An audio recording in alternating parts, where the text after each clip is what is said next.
Feeling netizen ini itu jarang meleset, Mbak Tamara. Nah, kenapa Mbak Tamara ini ingin menghukum netizen tapi tidak mau menghukum berat si Bedebah, nah, pelaku pembunuhan ini. Nah, ini kenapa Mbak Tamara ini sekarang nggak mau masalah ini tuh besar. Padahal kalau ini semakin besar, hukuman dari pelaku pembunuhan anaknya itu bisa lebih berat, Mbak Tamara. Ini aneh, menurut kita nih aneh. Gitu. Apa Mbak Tamara takut sama si pelaku atau Mbak Tamara ini masih cinta? Nah, karena sejatinya ibu itu adalah penolong. Ketika dia hanya mengupayakan sebatas paling bawah, orang akan curiga. Tamara mau nuntut netizen yang menduga dia terlibat dalam kasus Dante. Lah kok bukan nuntut si Yuda? Apa masih sayang Mbak Tamara? Hai, apa kabar? Kembali lagi di Let's Go. Apa kabar kalian semua? Semoga kalian baik-baik aja. Nah, Let's Go masih update kasus Justice for Dante ya. Nah, ada kabar yang menarik nih guys. Kabarnya ini Tamara ini ingin memproses secara hukum orang-orang di platform-platform TikTok, YouTube, dan lain-lain itu yang menduga bahwa Tamara ini terlibat dalam kasus Dante ini. Ini kan aneh banget ya. Mbak Tamara kok malah netizen yang diproses ini? Yuda dong Mbak Tamara yang diproses. Ini aduh, gimana kita nggak curiga Mbak Tamara? Sama si Yuda ngomong beliau, sama si Yuda tidak mengutuk bilang Bedebah iblis ini. Tapi sama netizen kok keras gitu, sama Yuda lemas. Ini bagaimana nih Mbak Tamara? Aduh. Ngebully ibunya ya gitu kan. Dan aku mau jalan Tamara bahwa kalau Tamara kayak katanya gitu kan terlibat. Mungkin seperti apa mas komentarnya? Waduh, bagian dari investigasi. Saya nggak mau jawab.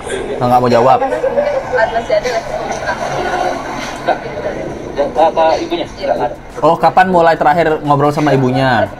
Terakhir kapan? Terakhir itu di saat kronologi apa ya, bagaimana yang saya tahu, yang dia tahu, itu sih nggak ada lagi. Habis itu saya saya mau jalan sendiri. Kenapa saya mau sendiri? Oh, jadi itu yang terakhir kapan dia konteks sama Tamara itu terakhir waktu menanyakan kronologi ya. Dan ini kenapa, apa yang Tamara tahu dan apa yang Engger Dimas tahu. Nah, setelah itu Engger Dimas ini nggak kontekan lagi. Dia bilangnya saya mau jalan pakai cara saya sendiri gitu. Nah, ini kan membuat kita semakin bertanya-tanya ya. Kenapa Engger Dimas ini tidak mau bersatu gitu? Apakah jalan yang Mbak Tamara mau ini berbeda dengan jalan yang Mas Dimas mau gitu? Kan kita tahu ya kenapa nih kok nggak bersatu aja nih si ibu dan ayah ini, kenapa nggak bersatu terus menghukum si Bedebah pelaku pembunuhan yang super ganteng ini, wes. Itu kenapa nggak dihukum berbarengan ya gitu. Nah, ternyata Engger Dimas bilang, nggak, saya mau jalan sendiri dengan apa yang saya tahu, dengan cara saya tahu gitu. Dengan cara yang saya punya, saya mau jalan sendiri gitu. Nah, apakah cara yang Mbak Tamara mau nih apa nih? Apakah lebih baik kita menganggap ini semua tenggelam aja, Mas Dimas gitu? Nggak mau! Saya pasti mengungkap siapa pelaku Bedebah bajingan ini karena feeling dari seorang ayah tidak pernah salah. Nah, bisa jadi kan? Ini bisa jadi ya gitu. Suatu platform gitu yang diajukan oleh Mbak Tamara itu seperti apa sih? Sekali lagi untuk pertanyaan berhubungan dengan ibunya, itu silakan tanyakan ibunya. Dia akan melakukan langkah yang sama nggak? Oh enggak, saya dari pertama itu semua, maaf saya buka sedikit, semua yang berhubungan dengan Dante, kaos ini saya buat sendiri dengan biaya saya sendiri. Apa yang dilakukan Dimas Engger dengan kaos Justice for Dante, terus poster-poster Justice for Dante, bahkan yang speak up pertama kecurigaan itu adalah Engger Dimas sendiri. Itu dilakukan dengan inisiatifnya sendiri, caranya dia sendiri untuk mencari pelaku, mencari keadilan, dapat dukungan dan dibantu oleh teman-teman gitu. Dan berhasil caranya Engger Dimas ini ya menurut Let's Go ya gitu. Karena pelakunya sekarang ketangkep dan dia udah curiga dari awal. Dia bilang kan bener kan gitu, ini pasti ada apa-apa kan gitu. Kok emaknya nggak curiga nih sama orang kepercayaannya kan gitu. Ternyata mbaknya salah percaya ya. Duh. Hal yang aneh buat Let's Go adalah itu ya, kabar dari Tamara ini yang ingin mempermasalahkan orang-orang yang menduga dia ya. Menduga dia sebagai orang yang terlibat ya. Kenapa kita menduga? Karena jawaban-jawaban dan ekspresi dari Mbak Tamara ini itu menurut kita sih agak janggal gitu. Ini kita jabarin sekali lagi ya. Itu yang agak janggalnya, Mbak Tamara itu tidak mengutuk perbuatan atau bahkan pelaku dari pembunuhan anaknya. Bahkan Mbak Tamara masih sebut beliau. Karena hari itu memang kita rencana mau renang bareng bersama anaknya beliau juga gitu. Dan Dante itu deket banget sama beliau. Oke, mungkin salah ngomong kalau sebut beliau, nggak masalah. Tapi 2 kali ngomong beliau itu agak aneh sih menurut Let's Go. Menurut netizen juga ya agak aneh gitu. Setelah Dante meninggal, Mbak Tamara masih mengungkapkan bahwa dia dijagain sama orang kepercayaan saya gitu. Lalu gercepnya Mbak Tamara ini bukan gercep mencari siapa pelaku Dante, tapi gercepnya Mbak Tamara adalah mencari pengacara. Nah, sebelum mencari pelakunya. Nah, sedangkan Enggar Dimas itu kan mencari pelakunya kemana-mana dulu, gitu, mencari memperkuat bukti-bukti dugaan yang dia punya. Itu saya menduga nih pasti anak saya kenapa-napa nih gitu. Makanya saya mencari, memviralkan dengan bantuan netizen gitu. Pasti caranya Dimas Enggar ini membuat viral ya, itu berharap bantuan dari netizen. Dan Mbak Tamara jangan salah ya, menurut kita ini ya, netizen ini ya, feeling netizen ini itu jarang meleset Mbak Tamara. Nah, banyak kasus yang sudah dibantu oleh netizen ini gitu. Yang pertama adalah ya sebut kasus-kasus besar lah. Pak Sambo, nah itu dibantu dengan kekuatan netizen, terungkap juga motifnya kan, percintaan gitu. Lalu kopi sianida, nah dibantu dengan kekuatan netizen gitu, bahkan bisa mencari-cari setelah 7 tahun pun akhirnya terkuak banyak hal yang mencurigakan di dalam kasus kopi sianida. Kemarin kasus Subang, nah dengan kemampuan netizen akhirnya pelaku pembunuhan sebenarnya adalah ayah sendiri dengan masalah duit. Nah, Mario Dendi, nah nggak cuman kasus pemukulan Mario Dendi dengan David Ozora, bapaknya yang mengambil gratifikasi serta korupsi itu kita sikat semuanya Mbak Tamara. Feeling netizen ini kayaknya mencurigakan, tapi ternyata banyak yang bener gitu. Jangan sampai feeling kita ini bener Mbak Tamara.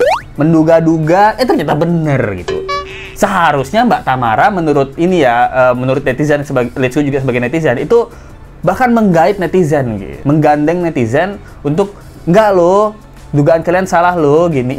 Ini yang udah aku perjuangkan buat Dante gitu. Mbak Tamara bilang Dante suka banget berenang, ternyata sama bapaknya beda persepsi, Dante nggak mau berenang. Sama sekolahnya juga bilang Dante beberapa kali tidak mau ikut pelajaran berenang. Loh, kok ini pernyataannya berbeda nih? Mbak Tamara ini mengarang cerita atau memang Mbak Tamara tidak tahu ceritanya? Nah, ternyata Mbak Tamara nggak sedekat itu sama Dante. Nah, kalau ternyata sekarang Mbak Tamara baru tahu yang sebenarnya, harusnya kan menyesal ya. Oh, ternyata banyak yang mamah tidak tahu waktu Dante masih hidup gitu. Gimana almarhum Dante berenang sama si beliau Yuda Paduka Raja Super Tampan ini. Di kamera mungkin senang-senang, happy-happy. Ternyata di dalam hatinya Dante tidak suka berenang gara-gara si beliau Paduka Raja Yuda Super Ganteng ini. Nah, bisa jadi kan banyak yang Mbak Tamara nggak tahu ternyata. Nah, ini harusnya menggandeng pihak sekolah, menggandeng ayah Dante bersama-sama gitu. Memang bener Dante di sekolah nggak mau berenang, dia coba ceritain dong, karena setahu saya Dante itu dia suka banget berenang sama orang kepercayaan saya yang saya cintai gitu, tapi dia berdebah gitu kan. Bisa sekarang Mbak Tamara harus bisa menerima banyak informasi untuk menyaring ini. Lalu anehnya, kenapa Mbak Tamara ini ingin menghukum netizen, tapi tidak mau menghukum berat si berdebah, nah pelaku pembunuhan ini. Nah ini pertanyaan kita kan, Mbak Tamara udah punya pengacara, kenapa tidak mau kekuatannya, kemampuannya itu menghukum aja si pelaku pembunuhan anaknya? Nah, dengan cara apa? Hukuman itu nggak cuman itu Mbak Tamara, cuman di penjara. Nah, kalau Mbak Tamara mengungkapkan ini semua, kita bisa cari tahu loh, ini Yuda nih siapa tahu ada gratifikasi. Nah, keluarganya siapa, pejabat, apakah ada dana-dana gelap. Nah, kita bisa cari tahu loh, netizen bisa cari tahu loh, dengan kemampuan detektif netizen gitu. Bahkan kita bisa menghukum Yuda ini mungkin lebih berat daripada hukuman dari kepolisian. Nah, ini bisa juga kan gitu. Ini anehnya Let's Go ya. Kenapa Mbak Tamara sekarang nggak mau masalah ini tuh besar gitu? Padahal harusnya dia mau besar supaya dia mendapatkan keadilan. Pak Ferdi Sambo kemarin kasusnya kalau nggak besar itu, udah jadi Kapolri kali dia. Nah, kok malah mau ditutup-tutupin, dikecil-kecilin gitu, tidak mau dijelaskan gimana hubungannya. Apakah dulu Yuda tuh orangnya kasar, pernah melakukan tindakan kekerasan nggak? Kalau Mbak Tamara kasih kita petunjuk sedikit aja, kita ubah-ubah tuh masa lalunya Yuda. Padahal kalau ini semakin besar, hukuman dari pelaku pembunuhan anaknya itu bisa lebih berat Mbak Tamara. Ini aneh, menurut kita nih aneh gitu. Apa Mbak Tamara sekarang takut? Nah, pertanyaan kita kan, apa Mbak Tamara takut sama si pelaku atau Mbak Tamara ini masih cinta? Nah, pertanyaan kita nih, kalau Mbak Tamara masih takut, kenapa takut? Nggak usah takut, Mbak Tamara udah kehilangan buah hati. Mbak Tamara jangan takut, ini demi Dante. Memang harus habis-habisan sekarang. Ini Mbak Tamara yang dihabisi, apa kita habisi pelaku? Itu aja. Jangan takut Mbak Tamara. Kalau memang Mbak Tamara takut-takutan orangnya ya. Nah, atau Mbak Tamara cinta-cintaan, ternyata masih cinta sama si Yuda ini. Nah, itu pertanyaan kita kan. Let's go jangan disomasi. Kalau Mbak Tamara mau menghukum pelakunya, let's go membantu Mbak Tamara. Kalau Mbak Tamara menghukum let's go, ya itu bagaimana dong? Rugi dong kita buat viral ini. Gimana sih Mbak Tamara itu? Seorang anak yang dimarahin oleh bapaknya, ibunya nggak akan terima. Mending ibunya yang memarahin daripada orang. Dia akan cari tahu. Dia akan cari tahu. Misalnya dari CCTV sana menunjukkan bahwa anak ini hanya tenggelam. Coba dari CCTV sana. Karena sejatinya ibu itu adalah penolong, ibu itu adalah pelindung, melebihi orang tua, melebihi ayah. Nah, dia yang mengandung seperti yang Mas Abraham sampaikan. Ketika dia hanya mengupayakan sebatas paling bawah, orang akan curiga. Karena apa? Semua orang punya hati, semua ibu punya hati, semua ibu punya ketakutan kehilangan anak. Itu yang membuat masyarakat menjadi marah.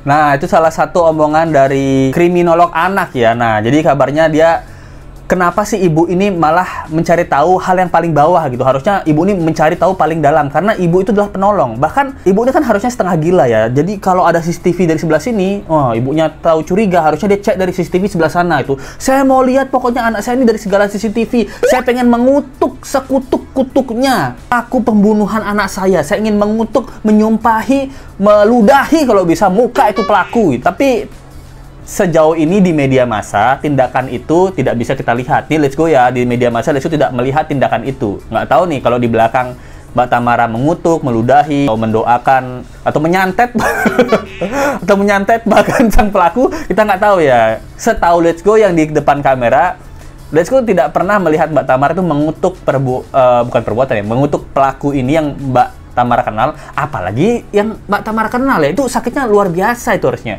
Bahkan guru-gurunya ini ya, dia mengatakan bahwa di grup guru-guru di sekolahnya, gimana tentang Dante ini. Nah, ternyata omongan tidak bisa berenang karena masih dalam pengawasan orang tua itu. Kalau dia udah bisa berenang tanpa kekhawatiran atau confidence atau kepercayaan tinggi tanpa diawasi orang tua, itu bisa dikatakan dia bisa berenang gitu. Guru-gurunya aja mau berkooperatif gitu loh untuk mengungkap atau membantu proses Dante ini. Jadi keterangan guru-gurunya tuh dikumpulin, dibuat satu kesimpulan, perwakilan guru menerangkan kepada halayak gitu loh. Ini yang namanya koordinasi gitu loh. Bahkan gurunya aja, ini dari komen ini ya, dari komen ini, kok gurunya kelihatan lebih sedih daripada maknya gitu. Bahkan lihat let's go ya, ini temennya Tamara ini si Rashid Soraya ini kalau nggak salah, dia yang keliling-keliling podcast buat menjelaskan masalah ini. Nah, ini juga aneh ya, kenapa bukan Mbak Tamaranya aja? Kalaupun bukan Mbak Tamara, kenapa tidak pengacaranya aja? Kalau kita lihat dulu kasusnya